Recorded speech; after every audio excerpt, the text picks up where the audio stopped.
สบายดีข้อยมีชื่อว่าโอเลอายุได้19ปีเป็นคนแขวงสยามบุรีในเมื่อตอนนั้นข้อยได้อาศัยอยู่กับพ่อเฒ่าแม่เฒ่าที่ห่างไกลจากตัวเมืองเลยเฮ็ดให้หมู่บ้านนั้นมีการลิ้นเรื่องคุณไสยมนต์ดำเป็นหลักและพ่อเฒ่าของข้อยได้มีหมู่สนิทคนหนึ่งที่มีรูปร่างจ้อยสูงดำเป็นคนนิสัยดีแต่บ่ค่อยจะมักปากกับไผเลามักอยู่แบบมิดๆส่วนเมียของเลานั้นก็ได้เสียไปตั้งแต่ดนแล้วเลยต้องเฮ็ดให้เลาอาศัยอยู่คนเดียวที่บ่มีลูกหลานคอยเบิ่งแยงในมื้อหนึ่งพ่อเฒ่าของข้อยก็ได้นัดสังสรรค์กับหมู่ของเลาเพื่อจะได้เว้าเรื่องเก่าๆให้กันฟังและข้อยก็ได้อาสาไปนำเพื่อจะได้ไปเล่นนำหมู่ตามบ้านผ่านไป2-3ชั่วโมงแล้วเฮ็ดให้พ่อเฒ่าของข้อยกับหมู่สนิทของเลาได้เมาไปพอประมาณหนึ่ง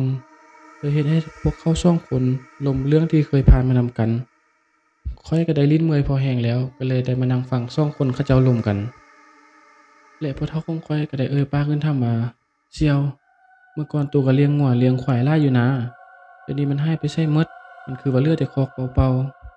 ๆแล้วเสี่ยวของเลาก็ได้ตอบขึ้นว่าเสี่ยวมึงอยากเห็นของดีบ่เดี๋ยวกูพาไปเบิ่งเลาก็ได้จูงมือพ่อเฒ่าของข้อยไปทางหลังบ้านเพื่อไปเบิ่งน้องปลาน้อยๆและมีกกไม้ใหญ่กกหนึ่งที่ขึ้นอยู่ข้างน้องปลา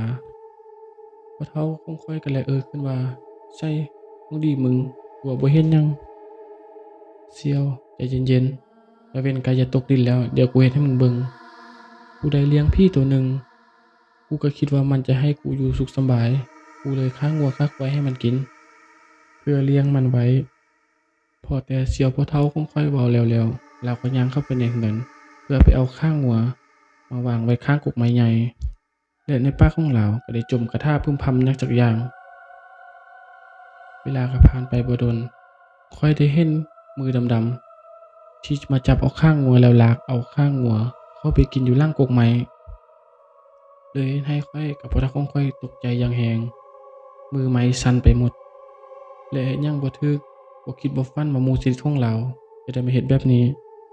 และเสี่ยวพ่อเฒ่าของข้อยก็ได้เว้าออกว่ามึงบ่ต้องทะยานกูเลี้ยงมันบ่เฮ็ดหยังสู้ดอก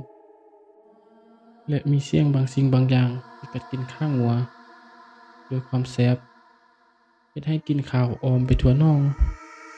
ผ่านไปบ่ดนเฮ็ดให้พวกเขาทั้งสองได้ย่างกลับมาเพื่อจะมากินเหล้าคือเก่าเฮ็ดคือแบบบ่มีหยังเกิดขึ้นและพ่อเฒ่าของข้อยก็ได้ขอเสี่ยวของเลาเพื่อจะได้กลับบ้านเพราะว่ามันมืดแล้วก็ผ่านมาได้หลายเดือนหมู่สนิทของเลาก็บ่ได้ออกไปหาไผเก็บตัวแต่อยู่ในเรือนมามื้อหนึ่งพ่อเฒ่าของข้อยก็ได้รับข่าวว่าหมู่สนิทของเลาตายที่ว่าโดยบ่รู้สาเหตุพ่อเฒ่าของข้อยก็รีบไปเบิ่งเสี่ยวของเลาที่นอนตายอยู่ข้างน่องปลาใกล้กับกกไม้ใหญ่